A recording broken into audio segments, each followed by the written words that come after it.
اللہ العظیم وعن النبی الامین الکریم انہ قال سل من قطعک واعف عمن ظلمک واحسن الی من اساء الیک او کما قال علیہ الصلوۃ والتسلیم ان اللہ وملائکتہ یصلون علی النبی یا ایہا الذین آمنوا صلوا علیہ وسلموا تسلیما اللہم صل علی سیدنا مولانا محمد وعلی آل سیدنا مولانا محمد طب القلوب ودوائها وعافیة الابدان وشفائها ونور الابصار وضیائها وصحبہ وسلم ابدا سرمدا۔ منبر رسول پہ جلوہ فروز حضرت قمر العلماء استاد الاساتذہ حضرت علامہ مولانا مفتی محمد قبر عالم صاحب قبلہ اشرفی دامت فیوزہم، فخر علیمیہ مفتی حضرت مولانا مفتی محمد نظام الدین صاحب قبلہ علیمی مصباحی، سینئر استاد بلکہ یوں کہیے الکل فی الکل، میرے رفیق درس ماہر درسیات حضرت علامہ مولانا محمد شفیق الرحمن صاحب قبلہ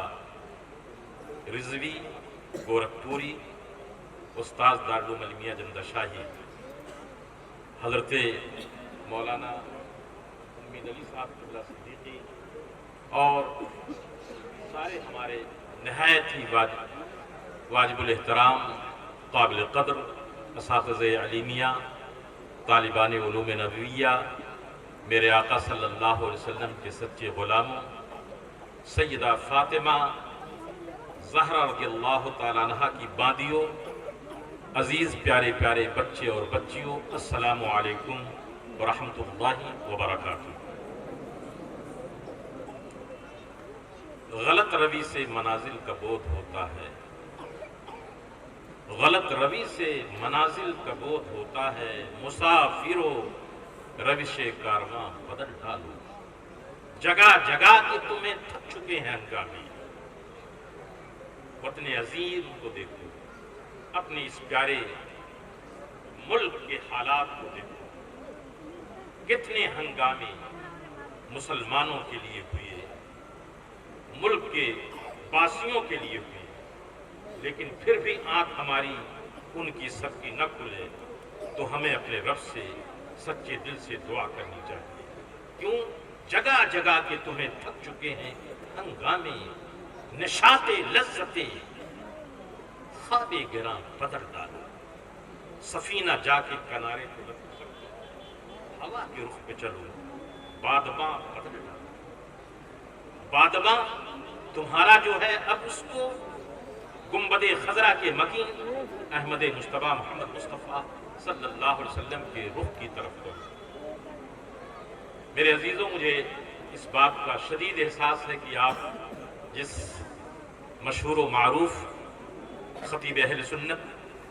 مبلغ اہل سنت مولانا سید محمد امین القادری صاحب کے سننے کے لیے بے قرار ہیں، میں اچھی طرح سے جانتا ہوں، لیکن کبھی کبھی ایسا ہوتا ہے کسی درد مند دل کی آواز کا ایک جملہ بھی اگر دل کو لگ جائے تو انشاءاللہ وہ آپ کے لیے، ہمارے اور سب کے لیے مفید ہوگا۔ تو انشاءاللہ بھی تھوڑی دیر کے بعد حضرت تشریف لائیں گے، بھرپور آپ کو ان کو سننا ہے۔ مجھے صرف عزیزان ملت اسلامیہ اس بات پہ بے حد مسرت اور خوشی اور شادمانی، میں اپنے رب کا شکر ادا کرتا ہوں، اور ہم سب اپنے رب کی بارگاہ میں شکر ادا کرتے ہیں کہ پیارے نبی صلی اللہ علیہ وسلم کے کرم کو تو دیکھو۔ دنیا میں لوگ جلسہ آبادیوں میں کرتے ہیں، لیکن الحمدللہ اصلاح معاشرہ کانفرنس کا یہ جلسہ شہر خاموشہ میں ہو رہا ہے۔ آپ نے اس پہ کبھی توجہ کیا؟ شہر خاموشہ میں پتہ یہ چلا تھی، آبادی کے لوگ اب سو رہے ہیں، خاموشی وہاں ہے۔ اب شہر خاموشہ کے ان نیک لوگوں کی بھی دعائیں لو اور ان کے لیے فاتحہ پڑھو کہ شاید ان کی روحانیت کا اثر اصلاح معاشرہ کے لیے اور انقلاب احوال کے لیے کچھ ہو جائے۔ اور میں عرض کرنا چاہتا ہوں کہ شہر خاموشہ تو بہت ہے دنیا میں، لیکن یہ جمدہ شاہی کا شہر خاموشہ، اس جلسے کا انعقاد ایک ایسے عظیم ہستی کے گنبد اور تربت کے سائے میں ہو رہا ہے جس نے زندگی بھر، زندگی کے آخری لمحات تک وہ نحیف و نزار ہو چکے تھے، لیکن زندگی بخشنے کے لیے، اصلاح اعمال کے لیے انہوں نے اپنی جان کو بھی بارگاہ مولا میں قربان کر دیا۔ میری مراد حضور شیخ القرآن، شیخ التفسیر حضرت علامہ مولانا عبداللہ خان صاحب اللہ عزیزی، سابق شیخ الحدیث و صدر المدرسین دارالعلوم علیمیہ جمدہ شاہی، کہ جنہوں نے دارالعلوم علیمیہ جمدہ شاہی کو ایک نئی زندگی بخشی۔ تو حق یہ پہنچتا تھا، میں سمجھتا ہوں کہ حضرت کے روحانیت کا یہ اثر ہے کہ ان کے مزار کے سائے میں اصلاح معاشرہ کانفرنس کو مبلغ اسلام خلیفہ اعلیٰ حضرت مولانا شاہ محمد عبدالعلیم صدیقی میٹھی رحمت اللہ تعالیٰ علیہ کے لگائے ہوئے چمن دارالعلوم علیمیہ جمدہ شاہی کے روحانی سائے میں یہ ہمارے محترم بھائی الحاج محمد مسیح الدین نورانی اور ان کے برادران نے، حاجی صاحب نے اپنے بسر ارجمند عزیزم اعجاز الدین کی شادی خانہ آبادی کی خوشی میں اور بارگاہ مولا میں شکر ادا کرنے کے لیے یہ بہت بڑا سبحان اللہ انتظام فرمایا کہ علیمیہ کا بھی فیض ملے، شیخ القرآن کا بھی فیض ملے اور سب بزرگوں کا فیض ملے۔ اس لیے میں اس بات پہ حاجی صاحب آپ کو بھی اور آپ کے اہل خانہ کو مبارکباد پیش کرتا ہوں کہ شیخ القرآن کل بھی اپنے فیض سے زندہ تھے اور آج بھی حسن شیخ القرآن اپنے فیضان سے تمام اساتذہ، تمام طلبہ اور دارالعلوم کے لیے زندہ ہے۔ اور میں عرض کرنا چاہتا ہوں کہ فیضان اعلیٰ حضرت کی تو ہے، 11ویں شریف کا مہینہ ہے، اس لیے ہم ہزار خلوص کے ساتھ اپنے رب کی بارگاہ میں حضور صلی اللہ علیہ وسلم کا وسیلہ مانگتے ہوئے اعلیٰ حضرت عظیم البرکت کی اسی بات کو پیش کریں گے کہ جو اعلیٰ حضرت نے فرمایا، تیری سرکار میں لاتا ہے رضا اس کو شفیعی۔ اب غور سے سن لیجئے، غوث اعظم کی بارگاہ ہے، غوثیت کبریٰ کا مہینہ ہے، تاجدار بغداد کا مہینہ ہے۔ دوستو، یہ لہریں اور یہ اضطراب آپ کو اگر ایک انقلاب کی طرف لے جائیں تو میں آپ کو آگاہ کرنا چاہتا ہوں کہ اٹھنے بیٹھنے سے کچھ نہیں ہوتا۔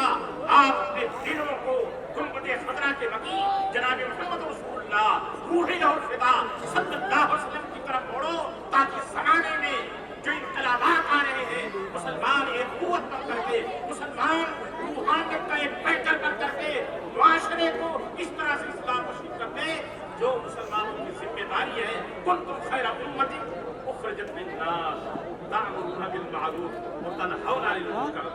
سبحان اللہ، سبحان اللہ۔ میں سمجھتا ہوں کہ ہمارے ان حاضرین اور مستمعین کی یہ ظاہر سی بات ہے کہ حضرت کی آمد کا ہے، اب کوئی صاحب دوبارہ نام لگائیں تاکہ یہ علیمیہ کا وہ فیض ہے، اعمال تو بعد میں ہے، علیمیہ نے عقائد کا اصلاح کیا ہے۔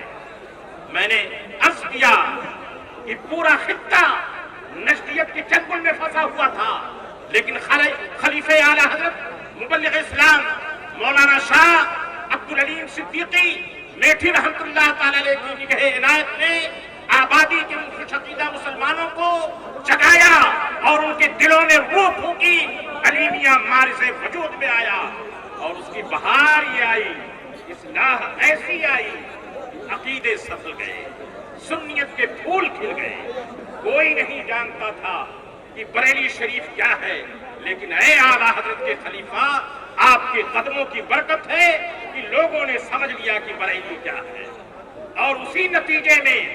اعلیٰ حضرت عظیم البرکت مجدد دین و ملت اس دنیا سے تشریف لے جا چکے تھے، لیکن ان کے فرزند ارجمند اور ان کے کمال و جمال کے عکس جمیل تاجدار اہل سنت حضور مفتی اعظم ہند علیہ الرحمت و رضوان باقاعدہ حیات تھے۔ علامہ نظامی صاحب رحمۃ اللہ تعالیٰ نے، علامہ نظامی خطیب مشرق مولانا مشتاق احمد نظامی صاحب رحمۃ اللہ تعالیٰ نے اپنے رفیق جناب سے شمس الحق علیمی کو متوجہ کیا کہ اگر آپ کچھ چاہتے ہو کہ اصلاح ہو جائے تو ایک ولی کا قدم ضرور پڑ جائے۔ حضور تاجدار اہل سنت نے کیا اصلاح فرمائی۔ ابھی آپ ولولہ انگیز خطاب کریں گے، لیکن اب میرا موڈ بدل گیا ہے کہ کچھ میں آپ سے گفتگو کر لوں اور آپ کے دل میں اتر کر کے اس درد دوروں کو، سوز دوروں کو آپ تک پہنچا دوں۔ لوگوں، اصلاح معاشرہ یقیناً بہت بڑا عنوان ہے،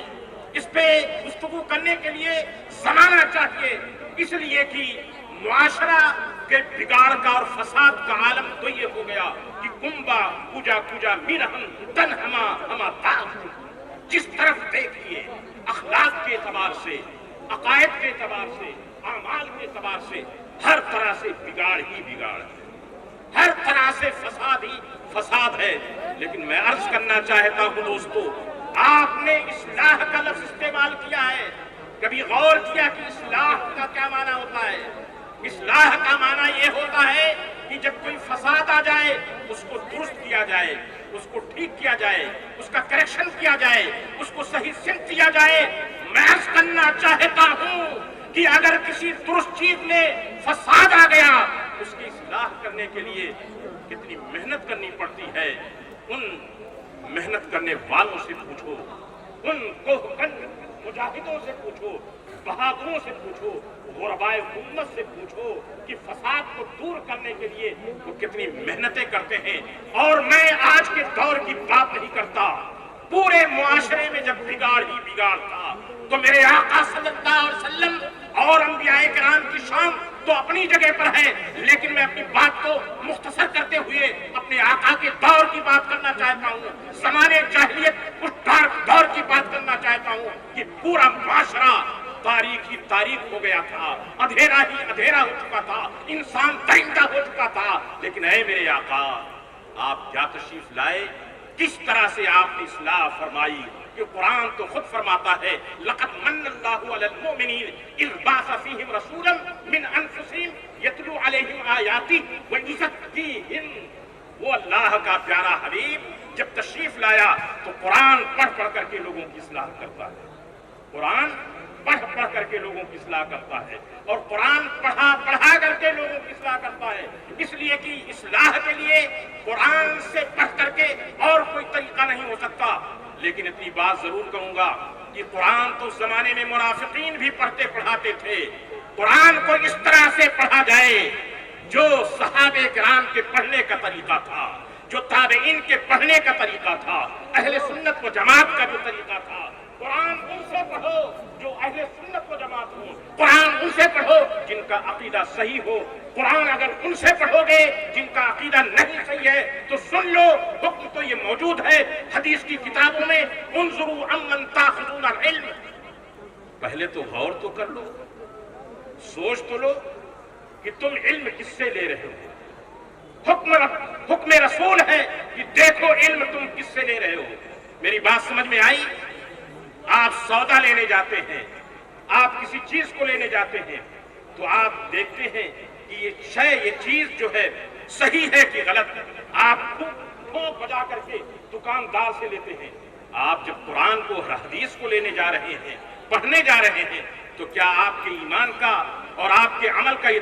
تقاضا نہیں ہے کہ پہلے پرکھیں کہ ہم کس سے قرآن کو پڑھ رہے ہیں، کس سے قرآن کو سیکھ رہے ہیں؟ ورنہ حال یہ ہوگا، قرآن تو بہت پڑھتے اور پڑھانے والے ہیں، لیکن قرآن کے حامل سید کائنات خود ارشاد فرماتے ہیں ربما تال القرآن والقرآن یلعنہ، بہت سارے قرآن کی تلاوت کرنے والے قرآن پڑھنے پڑھانے والے قرآن تو پڑھتے ہیں لیکن قرآن ان پہ لعنت کرتا ہے. کیوں لعنت کرتا ہے؟ اس لیے کہ عقیدہ بگڑ گیا، عمل بگڑ گیا، بدعتی ہو گیا،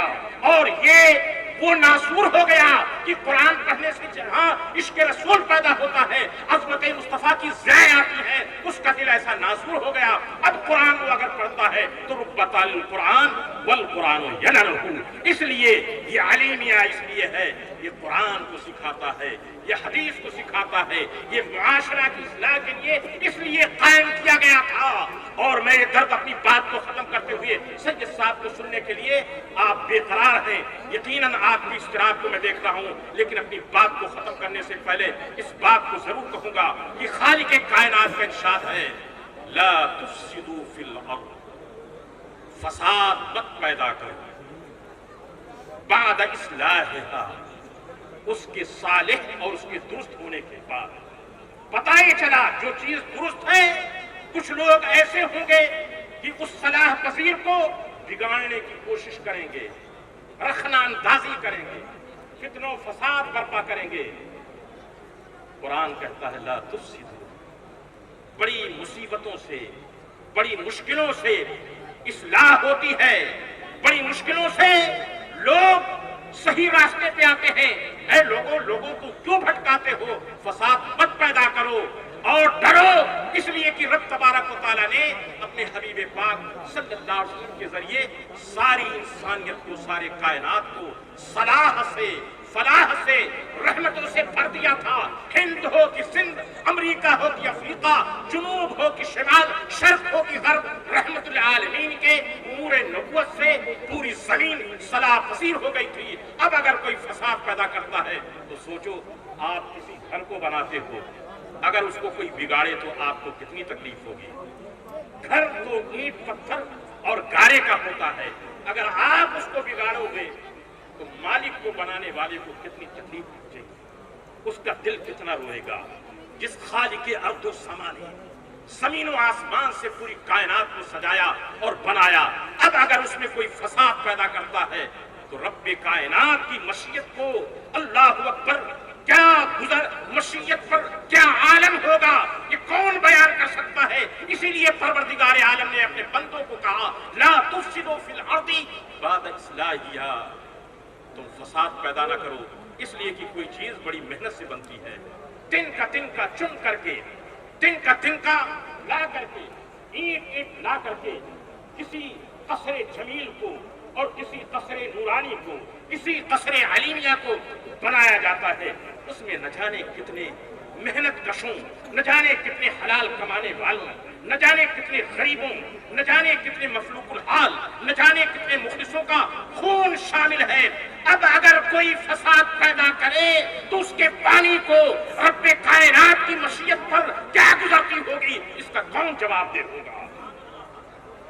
میں عرض کرنا چاہتا ہوں کہ تفصیلی خطاب ہر زاویے سے تو آپ سید صاحب قبلہ سے سنیں گے، لیکن میں چمٹا شاہی قرب و جمال کے مسلمانوں سے، اور جس کا دل چاہے